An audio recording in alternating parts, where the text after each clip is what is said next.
halimbawa, maituturing pa rin maikli lang ang pananatili natin sa mundong ibabaw. Kaya nararapat lang na pahalagahan natin ang bawat sandali. Habang maaga, ipadama natin sa ating mga minamahal kung gaano sila kaimportante. Magandang gabi. Ako po si Jessica Soho.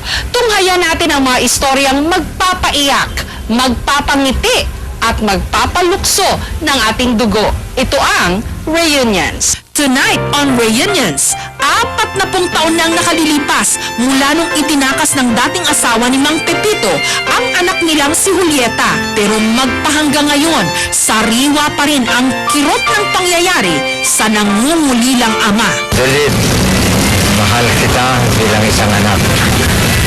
At ang mga pagkukulang ko sa iyo dahil hindi ka sa akin lumaki, sorry na lang.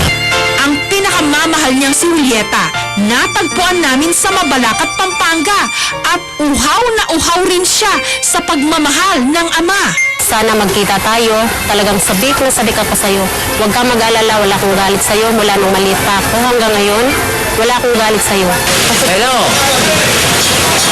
Ang hindi alam ni Mang Pepito, ang susunod niyang tatawagan, ang mismong anak na niyang si Julieta.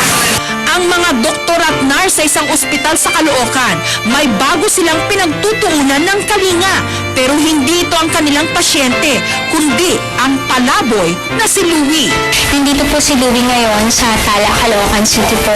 Maaari po sana puntahan niyo po siya dito dahil gustong-gusto na po kayo makita ng anak ninyo. Sa pagsasaliksik ng aming programa, natagpuan namin ang pamilya ni Louie na nasa Macabebe, Pampanga. Alalang-alala kung napaano na siya. Kasi pag kumakain ako na,